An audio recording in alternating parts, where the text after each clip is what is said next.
शलोम शलोम शलोम। प्रभु यीशु मसीह नासरी के नाम में ये जानने समझने के जो समय चल रहे हैं, खोजबीन के, ज्ञान बढ़ने के, अंत के समय के, ये बिल्कुल है ना। तो चलिए थोड़ा सा और बढ़ा लेते हैं। पर ये ज्ञान बढ़ाने के लिए उस ज्ञान से वंचित होना जो परमेश्वर की ओर से मिलता है, वो बुद्धि और प्रवीणता। तो इस भेद को भी अच्छे से समझ लीजिए कि शरीर की इच्छा जो हमारे मन प्राण की होती है और आत्मा की इच्छा के अनुसार जो ठहराया गया, निश्चित करा गया, तो ये आपसी द्वंद्व भी है। इंसान की जिज्ञासा, जानने की प्रवृत्ति बिल्कुल है और इसमें लगा हुआ है, एक इंसान लगा हुआ है कि वो जाने समझे और इस भौतिक संसार में उन सब बातों का जो मिला जुला असर पड़ रहा है वो शंका पैदा करता है। तो प्रभु यीशु के जन्म का की जो हैं चीजें बताई, जो पवित्र शास्त्र में गई हैं, थोड़े से शंका निवारण कर देता हूँ, जिससे कुछ कुछ चीजें तो आपके सामने आ जाएं और फिर वचन और पवित्र आत्मा ही आपको आत्मिक रीति से ये समझ दे कि इन बातों से ज्यादा अच्छा है कि जब जीवन में प्रभु हमारे आ गए तो क्यों फिर व्यर्थ इधर उधर भटक के बहकने का काम करें। तो पिछले समय मैंने बसंत ऋतु पे प्रभु यीशु का जो चिन्ह है वो बता दिया था कि वो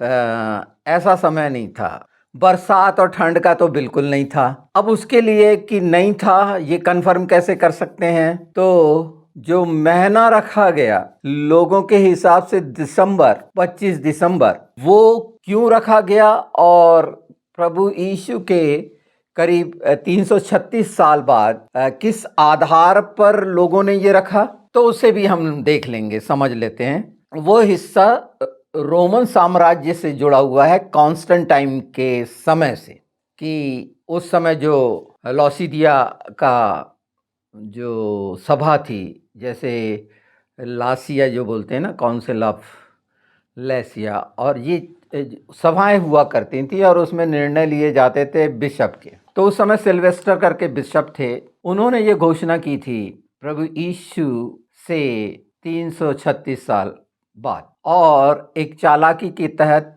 रोमियो ने क्रिश्चियन यानी प्रभु यीशु को स्वीकार किया था। पर वहां पर ऑलरेडी 25 दिसंबर को जो मनाया जाता था वो तुमेज का जन्म दिवस था, जिसे सुअर ने मारा था। तुमेज मतलब निम्रोद का बेटा, और वो जो सिमरस है, वो जो अपने आप को चांद की मलिका कहती है, बाइबल में एजकेल में दिया हुआ है। और बाइबल में एजकेल में इस बात का भी दिया हुआ है कि वो चंद्रकार रोटी बनाने वाली और परमेश्वर का विरोध करने वाली। तो उसके जन्म दिवस पर ये सारा, और वो अंडे वगैरह और खरगोश वहीं से निकल के आया है ये कॉन्सेप्ट, बहुत अच्छे से देखेंगे तो। पर मैं उस बात को गलत ठहराने के लिए नहीं कह रहा हूँ। एक दृष्टिकोण से, एक जो समय है, समय को देखते हुए, क्योंकि हिब्रू कैलेंडर में निसान से भी साल शुरू होता है और 7वां महीना जो होता है तीसरी, उससे भी साल शुरू होता है। ये दोनों अलग हैं पर ये दिखाते शुरुआत को हैं। जो पिता ने कहा उसके अनुसार पहला महीना निशान है, और जिस समय फसह का पर्व होता है, ये हमने कई बार सुन चुका है। पर वो बारिश और ठंड का नहीं था। इसके लिए हमको एजरा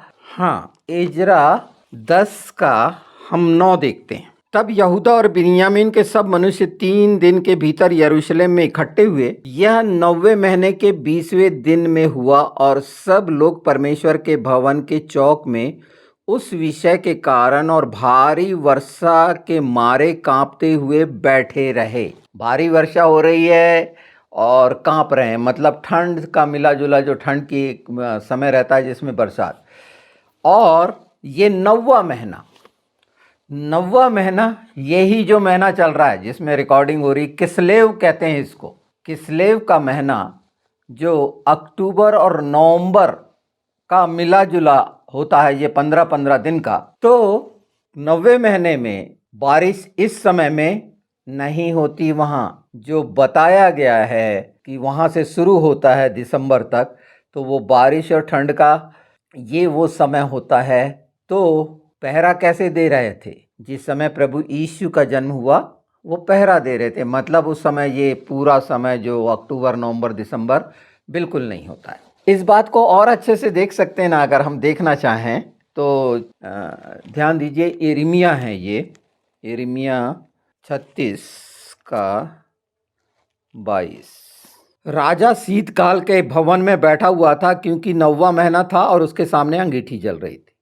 ये क्लियर हो, आप इस बात को अब समझ गए कि वो ये ठंड और बारिश का समय नहीं था। और वो हिस्सा मैंने बता दिया निम्रोद का और उसके बेटे तुमेज का। वो जो इफिसुस और सिमरेसिस, ये वो जो देवियां बनी हैं चांद की मलिका, ये उसको दिखाता है। ये दुष्ट आत्मा के अधीन जो बड़े बनने चाहते हैं, उन्होंने इस चीज को सामने लाया है। पर अगर हम दूसरे उस विषय को देखें तो मैं आपको बता दूं, लूका 1, जहां मैंने पिछली बार बोला था कि पारी को और बारी को समझना, तो मैं पढ़ देता हूं लूका 1 में। इसको ध्यान से समझ जाएंगे, है ना, कि ये सिनेगॉग में, परमेश्वर के मंदिर में जो धूप जलाने का, दिया जलाने का जो बारी थी, वो वहाँ से कैसे निश्चित होती है।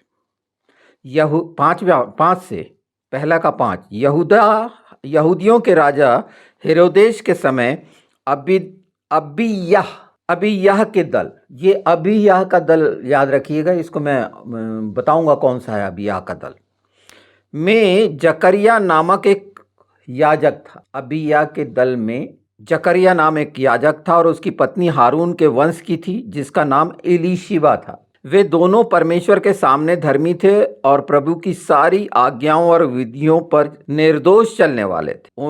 उनके कोई भी संतान न थी क्योंकि एलीशिबा बांझ थी और वे दोनों बूढ़े थे।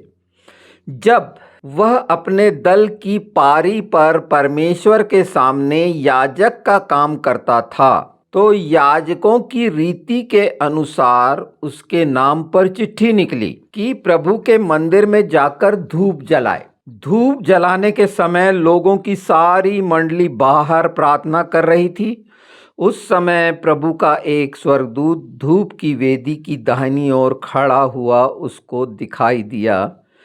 जकरिया देखकर घबराया और उस पर बड़ा भय छा गया। परंतु स्वर्गदूत ने उसने से कहा, हे जकरिया, भयभीत ना हो, क्योंकि तेरी प्रार्थना सुन ली गई है और तेरी पत्नी एलीशबा तेरे लिए एक पुत्र उत्पन्न होगा और तू उसका नाम यूहन्ना रखना।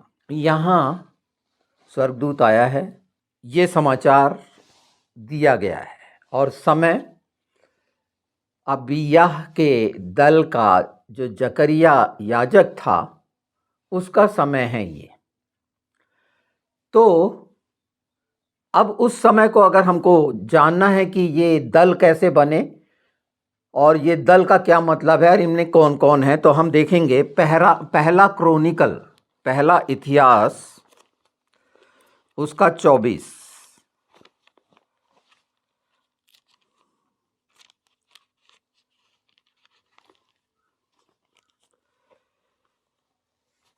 यहां आपको पूरी डिटेल मिल जाएगी इस बात की कि कैसे समय वहां निश्चित हो रहा है, क्योंकि यूहन्ना प्रभु यीशु से 6 महीना बड़ा था और ये दल का समय है, कैसे निश्चित होगा ये देखते हैं। 24:1 से, फिर हारून की संतान के दल के ये थे, हारून के पुत्र नादाब, अबीहू, एलियाजर और इतामार थे, परंतु नादाब और अबीहू अपने पिता के सामने पुत्रहीन मर गए। इसके लिए याजक का काम एलियाजर और इतामार करते थे। दाऊद ने एलियाजर के वंश के सादोक और इतामार के वंश के अहीमेलेक की सहायता से उनको अपनी अपनी सेवा के अनुसार दल दल करके बांट दिया। एलियाजर के वंश के मुख्य पुरुष इतामार के वंश के मुख्य पुरुषों से अधिक थे। ये याद रखिए, ये 2 दल बना दिए गए हैं ना, और वे यूं बांटे गए, अर्थात एलियाजर के वंश के पितरों के घराने के 16 और इतामार के वंश के पितरों के घराने के 8 मुख्य पुरुष थे। 16 और 8 24, 2 दल से लिए गए 24। 24 इसलिए लिए गए कि 15-15 दिन की पारी और साल के जो 12 महीने होते हैं अर्थात 24, तो अब पारियां समझ में आएंगी हमको।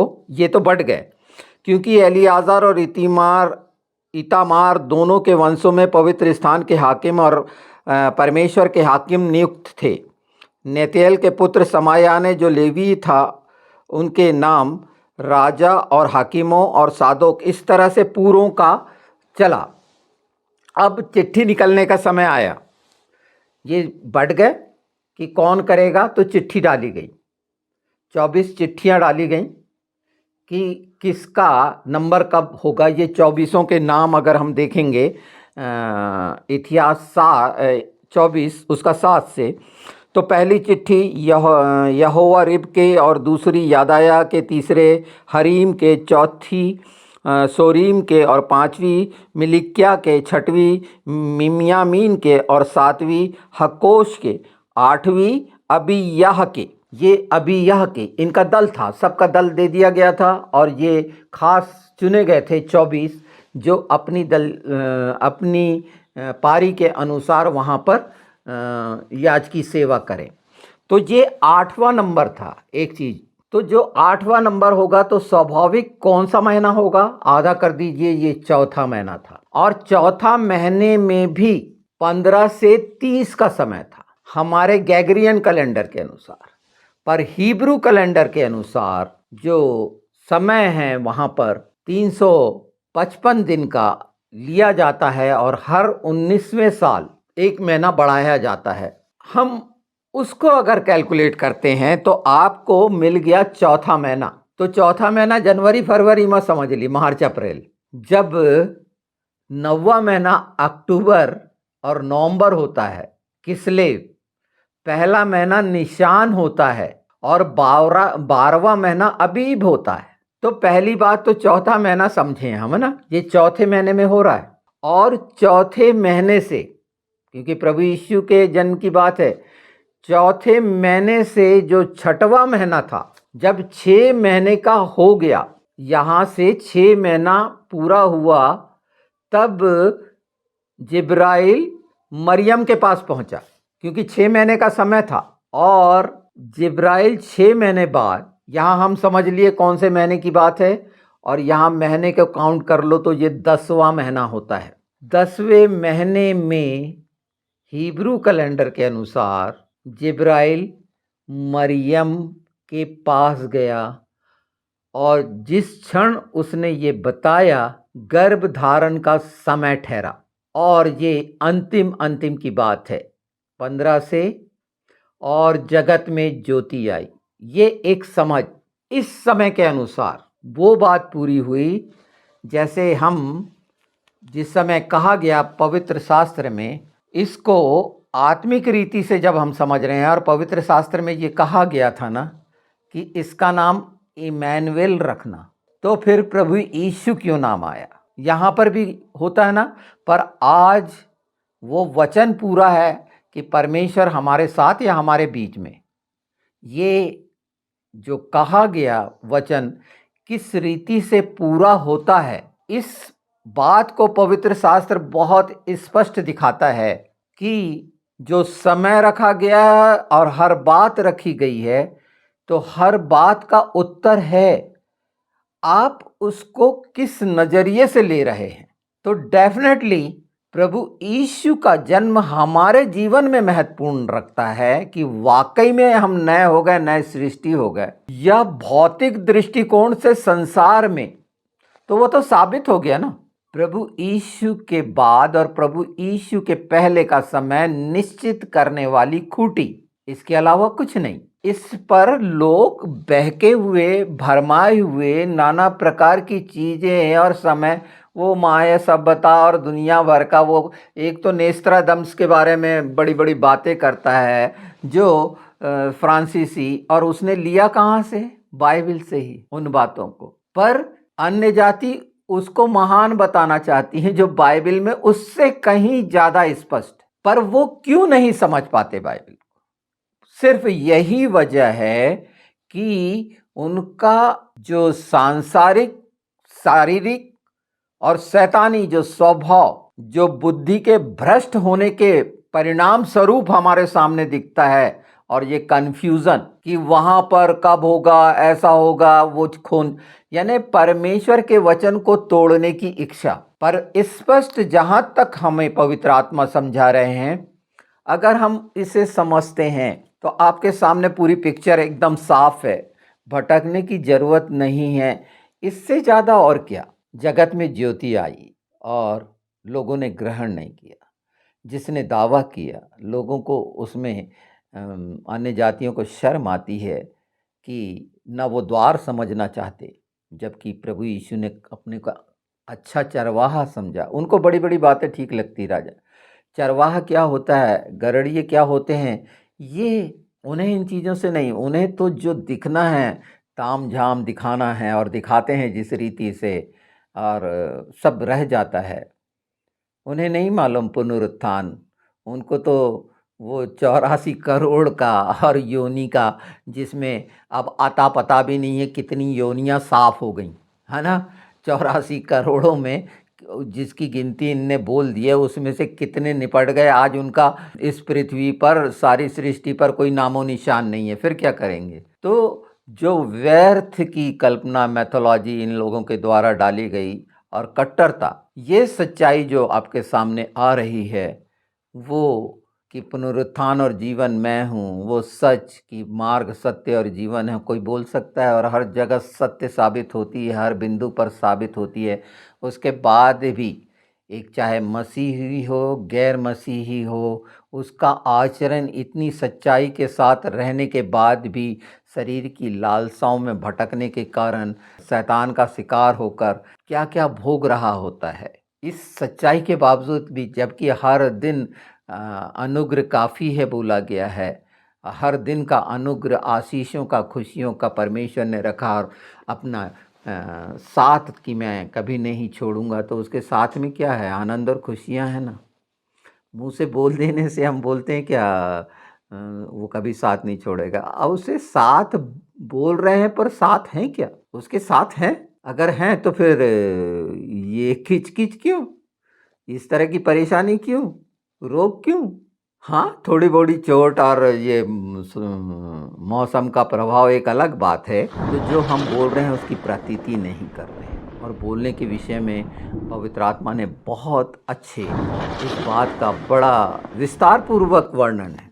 तो सत्य का विस्तार अद्भुत है, और स्वीकारने में, जिसके अधीनता में सब कुछ है, ज्ञान, बुद्धि, बल, शक्ति, धन, दौलत, सारी संपदाएं तमाम ईश्वरत की छाप है। और उसके बाद इंसान अगर चूक रहा है, उसके नज़दीक नहीं आ पा रहा है, तो पिता की इच्छा नहीं है उसमें। फिर आप कितनी ज़बरदस्ती कर लें, कितनी प्रार्थना कर लें, अगर पिता की इच्छा वहाँ नहीं है, तो हमसे ज़्यादा, हम ज़्यादा जानते हैं, पिता ज़्यादा जानता है। तो कुछ लोग ऐसे भी होंगे, तो अलग अलग तरीके से शैतान उनको अपनी गिरफ्त में लेगा, और सांसारिकता की जो चकाचौंध में वो फंसे हुए मिलेंगे। उनकी प्रत्येक बात में जो, वो जो छल का तराजू है, उसमें पैसा मुख्य भूमिका निभाएगा, पर वजन में वो हल्के होंगे। हमें वो सच मिला, और सच मार्ग और अनंत जीवन के लिए पवित्र आत्मा हमेशा कहलाते हैं, और ये उपस्थिति का और उसकी भरपूरी का समय है। हम जाने, बिल्कुल जानना चाहिए, हर जगह पर प्रश्न चिन्ह लगे होने चाहिए, पर सिर्फ इसीलिए हमारी आत्मा अनंत जीवन में प्रवेश पाए, नरक से बच जाए, वो बलिदान का मायने तब है। और उसके बावजूद भी मनुष्य किस रीति से दुष्ट के जाल में फंस के, धोखा खा खा के, हजारों बार धोखा खाते चले जाएंगे, बिगड़ने वाले बिगड़ते चले जाएंगे। ये सब पवित्र शास्त्र में लिखा हुआ है। मैंने थोड़ा सा विषय से हट के इस बात को इसलिए रखा कि पिछली बार ऐसा चल रहा था, लोगों के बहुत से ऐसे प्रश्न थे जन्म के बारे में पूछना, तो उन बातों के साथ साथ हम अपनी इन कमियों को, कि हम उसे साथ क्यों नहीं रख पा रहे हैं और साथ रहना क्यों नहीं चाहते हैं, तो उसके कारण भी आपको इसमें मिल रहे हैं कि हम भ्रमित हैं, दूसरों के जैसे आचरण करना चाहते हैं या बहुत प्रेम करते हैं, बोलते हैं, प्रचार करना चाहते हैं। तो एक जगह लिखा है कि परमेश्वर की इच्छा होती है तो शुभ समाचार सुनाने वालों की मंडली हो जाती है। मैं उसमें बता देता हूँ आपको, भजन संहिता बहुत स्पष्ट लिखा हुआ है 11 में 68 के भजन संहिता।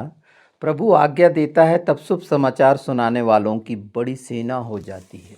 तो सुसमाचार का शुरू से जो रखा गया है हमेशा के लिए, जो उसकी महिमा के लिए है, उसको प्रसन्न करने के लिए हमारे जीवनों के द्वारा। और अगर इस हिस्से को थोड़ा सा और भी मजबूती देना है, जैसे पौलुस कर रहा था, अगर हम प्रेरितों की पत्री में चले जाएं तो हम 25 में देख लें कैसे बंदी रहते हुए परमेश्वर की महिमा हो रही है और वहाँ फिर वो गवाही दे रहा है।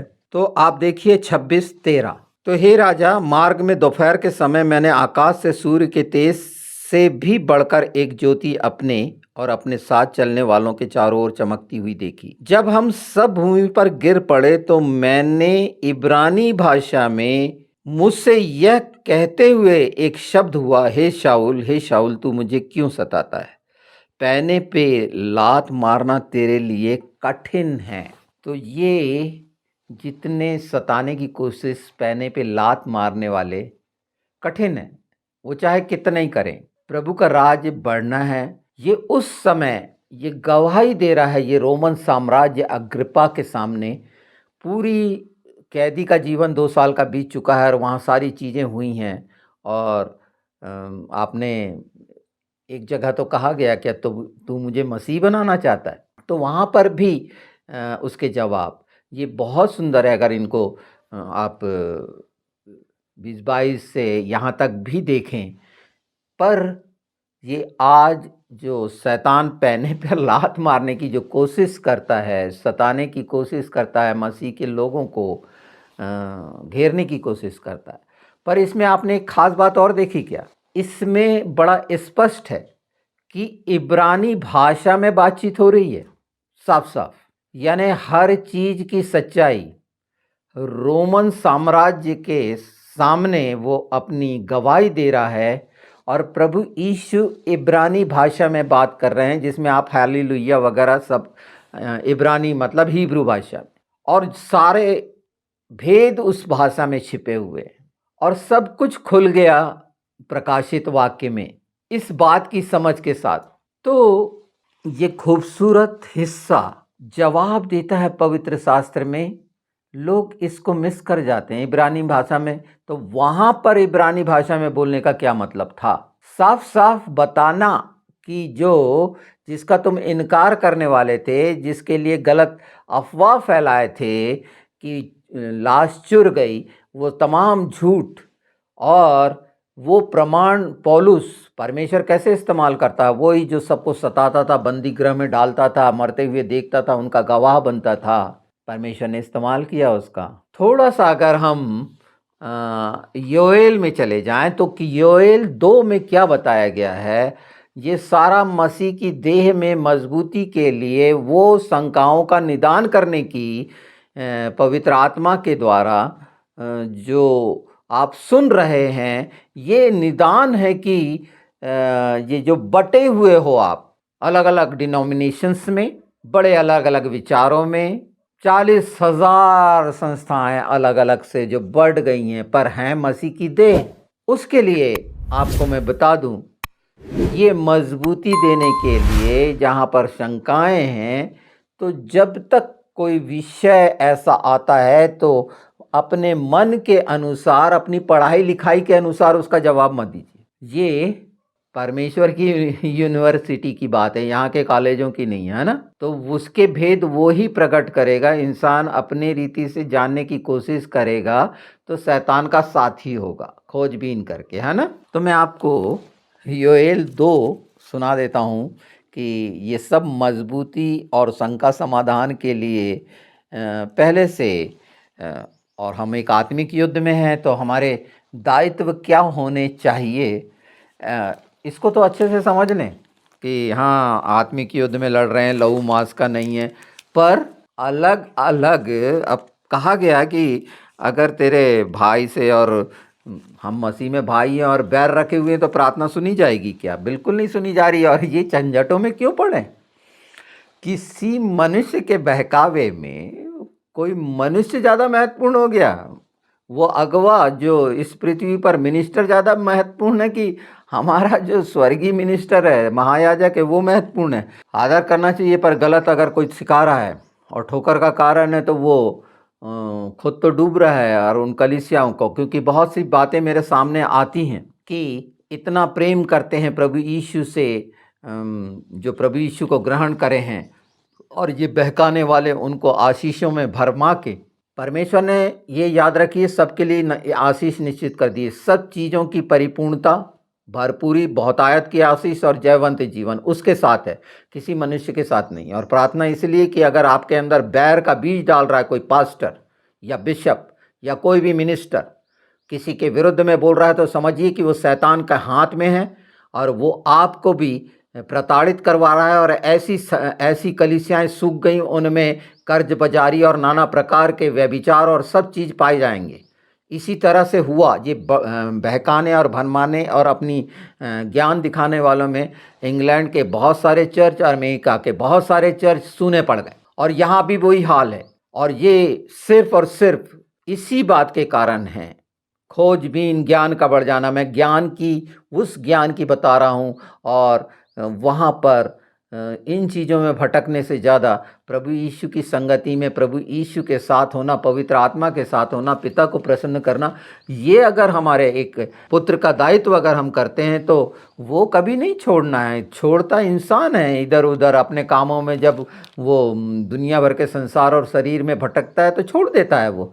और जब तकलीफ में पड़ता है तो फिर घुटनों पे आता है और वो सिर झुकाता है, जबकि उसको आंख ऊपर उठानी चाहिए। सिर उठाने के लायक ही नहीं रहता, उसको सोचता है कि ज़मीन को सुना रहा हूँ। क्या फ़ायदा? तो ऐसे लोगों से बचो। और वो लोग भी जो इस तरह से व्यर्थ का, अगर हिब्रू की समझ नहीं है, इब्रानी की समझ नहीं है, तो क्यों उधर पर हाथ डालते हो? सीधे सिंपल प्रभु यीशु का लहू, उसका मारा जाना, गाड़ा जाना और उसका जीवित होना, इससे ज़्यादा बड़ा सुसमाचार कौन सा है? तो मैं जो बता रहा था, देखिए पवित्र आत्मा यहाँ हमको हमेशा सचेत करते जाते हैं, और वो जानते हैं कि प्रेम करने वाले बड़े भोले भाले होते हैं, और दुष्ट और ऐसे लोगों के जो भेड़िए बन के अपनी भेड़ का मांस खाने वाले आ गए हैं, उनके कारण कलीसियाएँ परमेश्वर के राज्य के लिए ये घातक सांप बने हुए हैं। और परमेश्वर का वचन इन सब को रौंदेगा, रगड़ेगा, ये अलग कर दी जाएंगे, छिलके उतरेंगे, ये बिल्कुल साफ साफ उतरेंगे, जो जैसा है वैसा सामने आएगा। पर इन सच्चाइयों को समझो और बहकावे में ना जाते हुए अपनी रिलेशनशिप जो परमेश्वर से है उसको बढ़ाओ। उसने जो मेल मिलाप कराया है, जो टूट गया था, तो योएल जो है उसमें क्या लिखा हुआ है वो मैं पढ़ के सुना देता हूँ। बहुत खूबसूरत है, इसे पढ़ेंगे तो, और पवित्र आत्मा इसमें और समझ दे तो बहुत अच्छा होगा। मैं 8 से पढ़ दूँ, उसके पहले भी आप पढ़ सकते हैं। 7 से पढ़ देता हूँ बल्कि, है ना। वे सूरवीरों के समान दौड़ते और योद्धाओं की भांति शहरपनाह पर चढ़ते हैं। वे अपने अपने मार्ग पर चलते हैं और कोई अपनी पाँति से अलग न चलेगा। वे एक दूसरे को धक्का नहीं लगाते, वे अपनी अपनी राह पर चलते हैं। शस्त्रों का सामना करने से भी उनकी पाँति नहीं टूटती। कितनी भी स्थिति आ जाए, कैसी भी, वो एक दूसरे से मजबूती से एक दूसरे का हाथ थामे हुए, शारीरिक तौर पर, मानसिक तौर पर भी एक दूसरे से, आत्मिक तौर पर भी एक दूसरे से जुड़े हुए और मजबूत, वो एक दूसरे को धक्का भी नहीं देते। लिखा हुआ है वे एक दूसरे को धक्का नहीं लगाते, यानी युद्ध में हैं पर कितने सतर्क हैं। हम आत्मिक युद्ध में हैं पर कितना धक्का लगा रहे हैं। हाँ, वे नगर नगर इधर उधर दौड़ते और शहरपना पर चढ़ते हैं। वे घरों में ऐसे घुसते हैं जैसे चोर खिड़कियों से घुसते हैं। उनके आगे पृथ्वी कांप उठती है और आकाश थरथराता है। सूर्य और चंद्रमा काले हो जाते हैं और तारे नहीं झलकते। यहोवा अपने उस दल के आगे अपना शब्द सुनाता है, क्योंकि उसकी सेना बहुत बड़ी है। जो अपना वचन पूरा करने वाला है वह सामर्थी है, क्योंकि यहोवा का दिन बड़ा और अति भयानक है, उसको कौन सह सकेगा। ये यहोवा के साथ का और मजबूती से एक दूसरे के साथ युद्ध के समय अगर हम विचारों में सांसारिक ज्ञान बुद्धि और कल्पना कहानियों में भटके हैं तो मसीह की देह कैसे मजबूत होगी। वो तो होना है, पर उसमें आप होंगे क्या। तुम नहीं कहोगे तो मैं पत्थरों से कहलवा दूंगा। वो हो रहा है, उसकी हर बात पूरी हो रही। और एक हमारे सामने सुंदर समय है। इसके साथ मैं चाहता हूँ कि इन बातों पर भी ध्यान दिए और उस सच को जो कहीं भी भ्रमित नहीं करता, थोड़ा सा समय निकाल के हिब्रू में जानिए, अपनी कोचिंग में रखिए इसको, और भी कि दूसरों को बताने वाले हो जाएं। पर और ऐसे लोगों के लिए भी प्रार्थना करें जो भ्रम फैला रहे हैं, लोगों को धक्का लगा रहे हैं, एक दूसरे को तोड़ रहे हैं अपनी शिक्षाओं के द्वारा, अपनी कल्पनाओं के द्वारा। क्योंकि वो जहाँ से निकल के आते हैं उस बैकग्राउंड से वही कल्पनाएं उनके साथ निकल के आती हैं जो ख़त्म नहीं हुई होती। वो सिर्फ बपतिस्मा तो ले लेते हैं, पर वाकई में वो ना मरे हुए होते हैं यीशु के लिए, ना उनके जीवन में नया जीवन आता है। तो हम सतर्क हों इस चीज़ को और अपने आजू बाजू को संभालें। हम अपने जैसे खुशियों बांटने का है तो आसपास अपने लोगों की रक्षा करें, उनकी देखभाल करें। हमारे द्वारा जब हम हैं तो हमारे आजू बाजू वालों को नुकसान ना हो। चाहे हम कोई भी कार्य कर रहे हों तो किसी को ठेस ना पहुंचाएं और इसमें मदद मांगें। जब मैं ये बोल रहा हूं तो ये मनुष्य के बस का नहीं है, पर स्वभाव में ये चीज़ें हैं। अपना मन प्रभु के हाथ में, उसकी अधीनता में, उसकी महिमा स्तुति के लिए सौंपें। तो ये सब चीज़ें जो मनुष्य के लिए कठिन हैं पर परमेश्वर के लिए बहुत सरल है। वो बोला ना, वो आज्ञा देगा तो शुभ समाचार वालों की सेनाएं बन जाएंगी। अभी कौन सी सेना है? शुभ समाचार सुनाने वालों की, गुड न्यूज़ सुनाने वालों की सेना है। लड़ रहे हैं कि एक दूसरे को धक्का दे रहे हैं? ये प्रश्न मैं आपके ऊपर सौंपता हूँ कि इसका निदान करिए और जिस जिस जगह पर हैं वहाँ परमेश्वर का राज आने दीजिए यीशु के नाम में। और ये बैर के बीज जो दुष्ट ने डाले हैं उसको उखाड़ के फेंकिए यीशु के नाम में। आमीन।